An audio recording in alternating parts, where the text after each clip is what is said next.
part ka pa rin ng kapamilya? Masaya, syempre. Diba? At tuloy-tuloy, still kapamilya. And proud, syempre, ng bonggang-bongga. Diba? Yeah, thank you, Lord. Salamat po. Another blessings, another, answered prayer. Ano pong ilo-look forward namin sa inyo ngayon, Miss Pokes, na nadagdagan ulit ng ilang taon po ba? For life.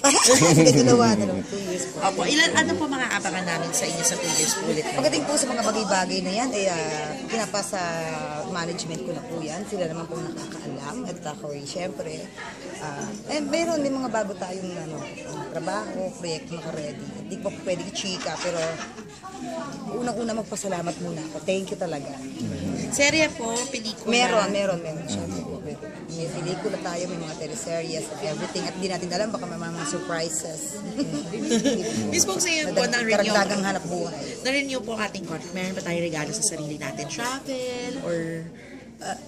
Hindi. Alam niyo naman lahat ng mga kinikita ko, puro sa pang-aral muna ng anak ko. Diba? So, mahal. So, siyempre, thankful kasi 2 years pa bubunuin ng bata sa school. So, ito, another blessings na naman po ito sa aming mag-ina.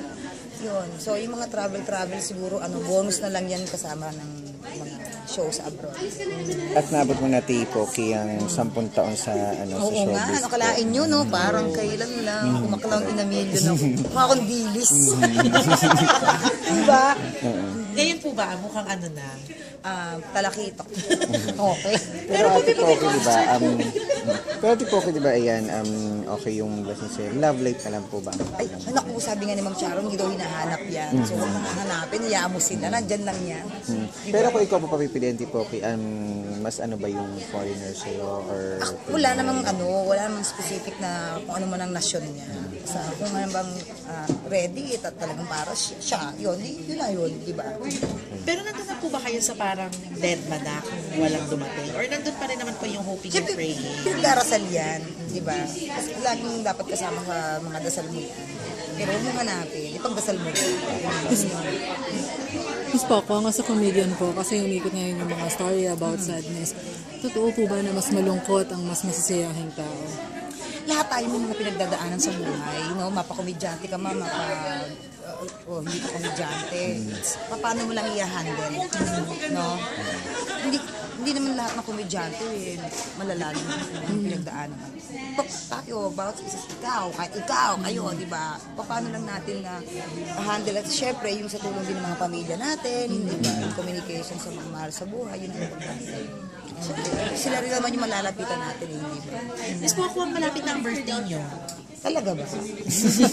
Birthday wish? Birthday Siyempre, pasalamat. Another taon na naman sa buhay mo. Plano po.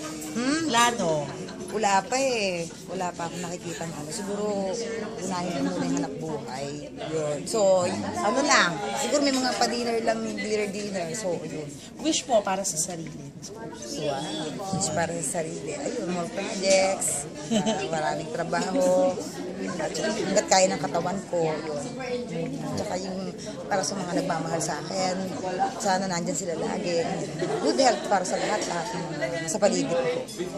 Wala kang dinidate ngayon, Miss Poco? Wala. As in? Choice Wala. po ba yan? Hindi ko choice. Yun ang talaga nangyayari sa akin ngayon. Wala.